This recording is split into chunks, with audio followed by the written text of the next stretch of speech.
Nyonya cari tuan, sapa Milo saat melihat istri bosnya datang. Iya, apa tuan ada di dalam? Tanya Anika. Tuan ada di dalam dengan tuan muda Nyonya, saut Milo. Anika mengangguk lalu memberikan satu bungkus makanan untuk asisten suaminya itu. Ini untuk kamu, ini sudah waktunya jam makan siang, lebih baik kamu istirahat dulu. Kamu bisa melanjutkan pekerjaanmu nanti setelah selesai makan siang, ucap Anika. Terima kasih Nyonya, saut Milo dengan mata berbinar.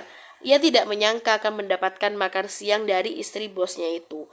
Pasalnya, dia sejak tadi ingin istirahat, namun tuannya itu terus saja memberinya pekerjaan. Kalau begitu saya masuk dulu, ucap Anika lalu menekan handle pintu ruangan suaminya. Milo mengangguk. Ceklek, pintu dibuka oleh Anika. Dia menyembulkan kepalanya melihat suaminya. Masuk sayang, kenapa mengintip begitu?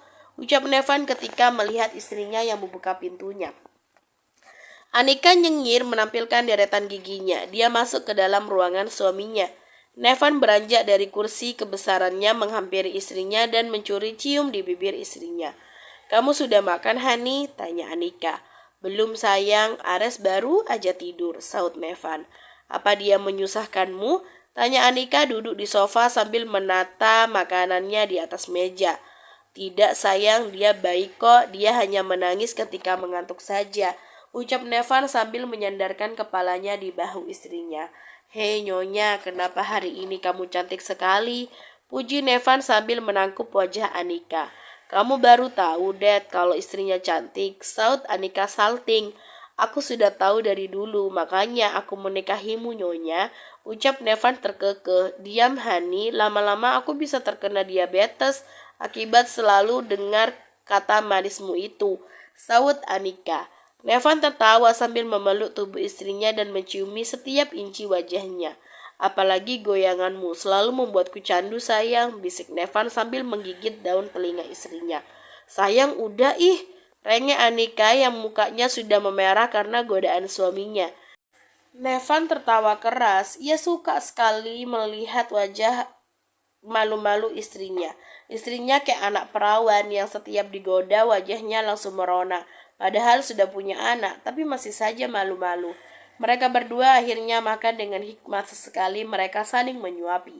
Hingga tak lama terdengar suara tangisan putranya. Sepertinya Ares bangun sayang, ucap Nevan. Kamu lanjutkan saja makannya Hani, biar aku yang ambil Ares, ucap Anika seraya beranjak dari tempat duduknya. Dia menuju ke kamar pribadi suaminya. Ia melihat putranya yang sudah bangun sambil menangis. Anak mami kenapa? Ucap Anika lembut sambil mengangkat tubuh putranya. Anika membawa putranya keluar dari ruangan tersebut dan menghampiri suaminya.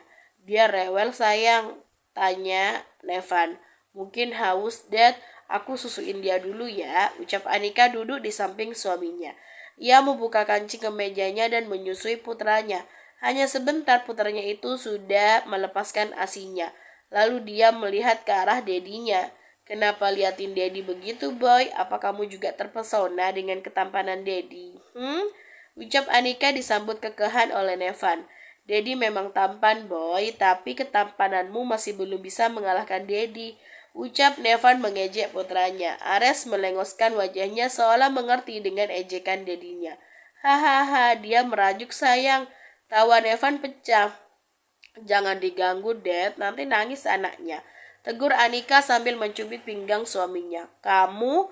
Ucap Kalingga kaget. Ngapain kamu di sini? Lanjutnya bertanya kepada Yuna. Tentu aja bekerja, memangnya mau ngapain lagi? Saut Yuna. Kalingga dikejutkan dengan keberadaan Yuna yang sedang mengantarkan minuman pesanannya. Ia mengira Yuna membuntutinya, tapi ternyata wanita itu bekerja di kafe yang ia datangi saat ini. Sudah 3 hari ini Yuna bekerja sebagai pelayan kafe. Bukan tanpa alasan Yuna bekerja di tempat tersebut. Ia sengaja bekerja menjadi pelayan kafe untuk mendapatkan teman yang tulus kepadanya. Karena selama ini orang-orang mendekatinya karena dirinya tuh kaya dan kebanyakan dari temannya hanya memanfaatkannya saja. Dan dengan persetujuan orang tuanya, akhirnya ia memutuskan untuk bekerja menjadi pelayan kafe. Dan karyawan di situ tidak ada yang tahu kalau Yuna adalah anak orang kaya. Karena Yuna hanya memakai pakaian biasa tanpa merek. Apa kamu diusir orang tuamu, makanya kamu jadi pelayan di sini? Sindir Kalingga yang langsung dibekap mulutnya sama Yuna. Jangan berisik, nanti ada yang dengar, bisik Yuna sambil celingak-celinguk. Setelah merasa aman, barulah dia melepaskan bekapan tangannya di mulut Kalingga. Maksudmu gimana? Aku nggak ngerti, ucap Kalingga bingung. Kalingga tidak tahu apa yang dimaksud oleh Yuna. Yang Kalingga tahu, Yuna adalah anak orang kaya dan tidak mungkin bekerja sebagai karyawan. Makanya, dia berpikir kalau Yuna diusir oleh orang tuanya. Lain kali aku ceritakan, tapi tidak sekarang ya, aku lagi bekerja, ucap Yuna, lalu pergi begitu saja meninggalkan Kalingga. Kalingga masih melongo menatap kepergian Yuna. Kemarin bernyanyi, dan sekarang tiba-tiba jadi pelayan kafe. Sangat membingungkan. Gumam Kalingga penasaran. Ada apa, Pak? Kenapa wajah kamu begitu? Tanya Agni ketika melihat wajah kusut suaminya yang baru saja pulang kerja. Ternyata Nevan yang menjadi dalang dari permasalahan di perusahaan mah, ucap Mateo sambil menjatuhkan tubuhnya ke sofa. Ia lelah seharian ini memikirkan masalah perusahaan. Hah? Bagaimana bisa? Ucap Agni kaget. Memangnya apa yang tidak bisa ia lakukan mah? Dia merupakan pemilik perusahaan New Blue yang merupakan salah satu perusahaan terbesar setelah perusahaan Alexander milik orang tuanya, saut Mateo. Agni membelalakkan matanya. Ia tidak menyangka kalau Anika akan seberuntung itu mendapatkan Nevan. Selain dari keluarga kaya, dia juga pembisnis sukses di usianya yang masih muda. Tahu gitu, Akira yang akan aku nikahkan dengan Nevan. Dia lebih punya segalanya daripada Arwan, ucap Agni dalam hati. Lalu sekarang gimana, Pak? Tanya Agni. Kita harus temui Anika, Mas. Siapa tahu Anika mau membantu kita untuk menyelesaikan masalah ini, saut Mateo. Mama tidak mau, Pak. Mama tidak sudi mengemis sama anak itu, tolak Agni dengan langsung. Terserah Mama, kalau memang Mama ingin hidup bergelandangan di jalanan, cuma ini jalan satu-satunya yang bisa kita lakukan, karena perusahaan Lawson juga sedang bermasalah, ucap Mateo lalu berlalu menaiki anak tangga menuju ke kamarnya. Agni mengepalkan tangannya. Ia tidak mau kalau harus menurunkan harga dirinya di hadapan Anika. Mau dibawa kemana wajahnya? Aku harus cari cara. Aku tidak sudi memohon kepada anak sialin itu. Gumam Agni sambil berjalan mondar-mandir seperti setrikaan rusa. Sepertinya kau harus mendatangi keluarga Alexander. Siapa tahu dia membantu perusahaan Nawel. Bukankah selama ini kita berbesan? Ucap Agni dengan percaya dirinya. Ia kemudian menyusul suaminya yang sudah lebih dulu masuk ke dalam kamarnya. 3 hari berlalu. Sesuai rencana hari ini semua keluarga Diaskara dan juga keluarga Alexander akan berangkat liburan ke Pulau Lanai, Island, yang merupakan pulau baru yang dibeli Nevan untuk istrinya. Duk, duk. Om Nevan cepetan, nanti pesawatnya keburu terbang. Teriak Luisa sambil menendang pintu kamar Nevan. Gadis kecil itu sudah tidak sabar ingin segera berangkat liburan. Kamu ini bodoh sekali, pesawatnya kan milik Opa, jadi tidak akan ninggalin kita, timpal Louis. Luisa tahu, Luisa sengaja biar Om Nevannya cepat keluar, saut gadis kecil itu dengan kesal sambil menyilangkan tangannya di depan dada. Ceklek, terlihat Nevan berdiri di depan pintu kamarnya sambil melihat si kembar yang sedang berseteru. Apa? Tanya Luisa saat dipelototi kembarannya. Nanti Luisa aduin ke papa. Luisa ini pintal, tidak bodoh, ancam Luisa. Bilang huruf R dulu yang benar, ejek Louis. Luisa melayangkan pukulannya namun Louis sudah dulu pergi. Jadilah dia memukul angin. Dasar menyebalkan, ucap Luisa mencebikkan bibirnya. Kamu kenapa, girl? Tanya Nevan menahan tawa. Luisa hanya mengedikkan bahunya acuh lalu pergi meninggalkan omnya. Nevan menggelengkan kepalanya melihat tingkah keponakannya. Ada apa, Hani? Kenapa ribut sekali? Tanya Anika sambil menggendong Ares. Tidak ada apa-apa, sayang. Ayo kita turun. Yang lain sudah pada nungguin kita di bawah tuh, saut Nevan. Sementara di bawah, Louis mengadu kepada papanya. Papa, panggil Luisa sambil melirik abangnya yang sedang duduk sambil memegang iPad-nya. Iya, Princess. Kenapa? Tanya Venezio dengan lembut. Tadi abang nakal sama Luisa, katana. Luisa bodoh, adunya kepada sang papa. Kini Venezio beralih menatap putranya. Ia tidak suka putranya berbicara kasar kepada putrinya. Bukan hanya kepada adiknya, namun kepada semuanya. Apa benar itu, Bang? Tanya Venezio. Benar, saut Louis dengan singkat. Lain kali jangan begitu lagi. Abang harus sayang sama adiknya. Ucap Venezio menasihati putranya. Itu dengelin kata papa ngomong. Seru Luisa.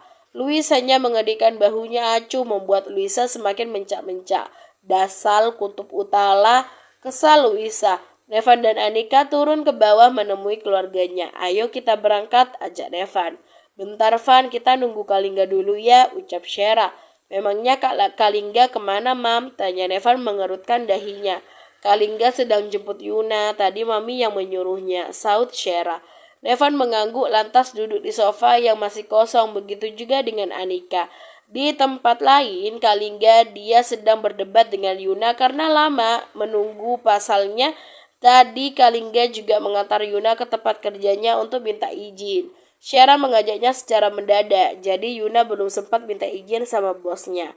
Yang semakin membuat Kalingga kesal adalah Yuna menyuruh dirinya menunggu di pinggir jalan yang lumayan jauh dari kafe. Karena Yuna tidak ingin teman-temannya melihat dirinya yang dijemput Kalingga yang menggunakan mobil mewah. Gara-gara kamu tuh lama, makanya kita terjebak macet. Pasti mereka sudah menunggu kita, omel Kalingga sambil mengemudikan mobilnya. Ia terus menekan klakson mobilnya karena kesal. Kamu ini bisa diam tidak sih? Dari tadi ngomel terus. Salah sendiri ngajaknya dadakan. Sudah tahu aku bukan orang pengangguran.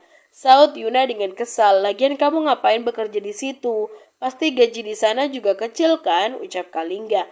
Ngapain aku harus bekerja di tempat yang gajinya gede?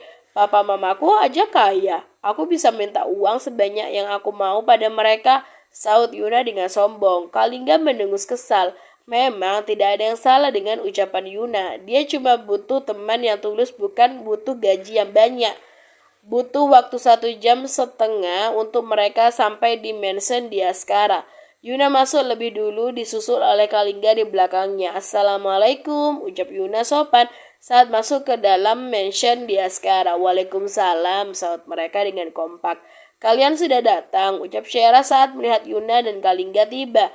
Sudah Anti, maafin Yuna ya yang telat karena tadi Yuna urus sesuatu terlebih dahulu, ucap Yuna. Tidak masalah sayang, kita juga tidak buru-buru kok, saut Shera. Kalau begitu kita berangkat sekarang aja, Mam, timpal Nevan. Let's go, pekik Luisa semangat. Mereka semua pun setuju. Mereka bergegas memasukkan semua barang bawaannya ke dalam bagasi dan langsung meluncur menuju ke bandara. Sampai di bandara mereka langsung ke dalam pesawat milik pribadi Kelvin. Pesawat yang mereka tumpangi take off meninggalkan tanah air. Nevan sengaja berangkat di jam tidur anaknya supaya di dalam pesawat Ares tidak rewel. Dia sudah tidur sayang, tanya Nevan. Sudah Hani, saut Anika. Kita ke kamar aja ya, biar Ares tidurnya nyaman, ucap Nevan. Anika mengangguk dan bangun dan berjalan menuju ke kamar yang ada di pesawat tersebut. Kak, aku minta uang, pinta Akira. Untuk apa? Bukankah aku sudah memberikanmu uang? Tanya Arwan mengerutkan dahinya, pasalnya baru beberapa hari yang lalu dia memberikan Akira uang, namun sekarang istrinya itu sudah minta lagi. Meskipun Arwan tidak menyukai Akira, namun ia tetap memberikan nafkah kepada Akira karena itu sudah menjadi kewajibannya sebagai seorang suami. Untuk belanja kak, kemarin ada tas keluaran terbaru dan aku ingin membelinya, saut Akira. Aku tidak ada uang, kau minta saja sama orang tuamu. Dan aku peringatkan sama kamu, mulai sekarang aku akan membatasi pengeluaranmu karena perusahaanku sedang ada masalah, tegas Arwan. Kakak kan suami Akira, sudah seharusnya kakak membiayai semua kebutuhan Akira. Masalah perusahaan itu urusan kakak, bukan urusan Akira, ucap Akira. Memang bukan urusanmu, tapi setidaknya kamu tahu dirilah. Sudah untung aku memberikanmu nafkah, ucap Arwan. Arwan keluar dari apartemennya dengan membanting pintu, membuat Akira yang terlonjak kaget. Sialan, ternyata dia tidak sekaya yang aku kira, umpat Akira. Beruntung sekali Kak Anika bisa mendapatkan Nevan, pasti dia bisa membeli banyak barang yang ia mau. Ucap Anika yang merasa iri dengan Anika. Memang benar kata orang, kalau penyakit hati itu tidak ada obatnya. Aku minta uang sama mama aja deh, gumam Akira sambil menghubungi sang mama. Halo ma, sapa Akira saat panggilannya tersambung. Akira minta uang ma, Akira mau beli tas baru tapi Kak Arwan tidak mau memberikan Akira uang, ucap Akira. Agni mengakhiri panggilannya sepihak. Shit, malah dimatikan. Umpat Akira sambil melemparkan ponselnya ke sofa karena kesal. Sementara di tempat lain, Arwan memilih pergi ke klub untuk mencari hiburan sesaat. Arwan berkumpul bersama teman-temannya sambil ditemani wanita bayarannya yang ada di pangkuan Arwan. Arwan menyesap minumannya sambil tangannya bergerilya kemana-mana. Apa istri lo tahu kalau lo ada di sini, Ar? Tanya teman Arwan. Aku tidak peduli, saut Arwan setengah mabuk. Bersambung.